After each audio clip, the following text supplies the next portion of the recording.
Writer Ann Martin has sold 41 million books. But you're probably too old to have ever heard of her. Her audience is 8 to 12-year-old girls, pre-teens as they're known in the business, and the series of paperbacks they just can't get enough of is called The Babysitter's Club. And with us now from the Cedar Brae Library in Scarborough is Ann Martin. Ann, what's the key to your series' success? I think there are a number of things that go into the success of the series. They're packaged very well. The cover art is wonderful. And I think that children respond mostly to two things in the books, and that is the humor and the realism of the characters and the plots. Babysitting seems to be some sort of a key here for people to, for kids to click in. Is it because they finally get to feel a little bit like parents? I think so, yeah. And for some reason, a lot of kids who aren't babysitting yet want to read the books because they hope to be a babysitter soon. You got any boys who are babysitters in these things? One. It's mostly girls, but there is one boy babysitter. What made you decide that? I mean, in this day where people try to have an egalitarian approach to everything, what made you decide that you're going to stick with what you think is true? I think that there are a lot of boy babysitters, probably not as many yet as there are girls, so I decided to incorporate one into the series. Mostly the series is read by girls, though, at this point. And if boys are reading the books, I don't hear about it as often. I suspect there are some closet boy readers of the series, though. What do girls write to you? I mean, when they write, what do they say? They cover a lot of different topics. Some of the letters that I receive are school assignments.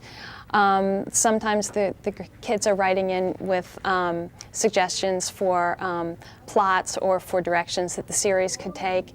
And sometimes they're just writing because they need to talk. They have a problem and they want to talk to somebody that they don't know very well. I guess they feel that they know me somewhat through the books, but it's not the same as talking to a parent or a teacher who maybe will judge the kids. That's a lot of responsibility. Yeah, it is a lot of responsibility. I have some help when I get letters that I'm not quite sure how to handle. I get some input from a psychologist who works with the publishing company. This must connect you pretty seriously to the kid that you were. Yes, it does, definitely. And I draw on my feelings and memories when I write. You don't have any kids of your own? I have 3 godchildren. Yeah, but you don't have any you have to live with every day. No. You ever wonder what it would be like if you had your own kids, how your stories would change? Or do you think they would change? I don't know if they would change. I wonder more how I would have time to do, to keep up the writing schedule that I have right now. I don't think I could do it if I had kids. What do you do every day? You just sort of get up, crawl out of bed, right to the typewriter?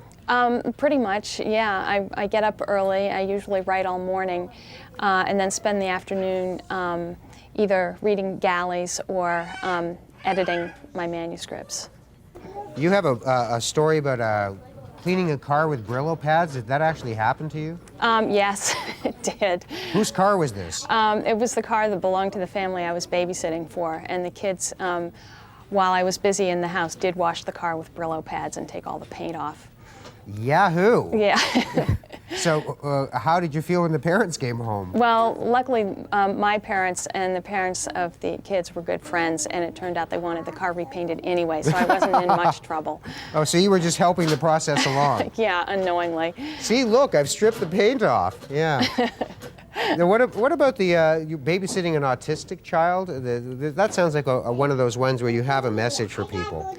Yeah, I think so. I worked with autistic children for 4 summers while I was in college, and I became not only fascinated by autism itself and by the children I knew, but I also got to know their families, and I had an idea of what it might be like to be the parent or a sibling of a child who was autistic, and I wanted to write about that. How many books have you done so far?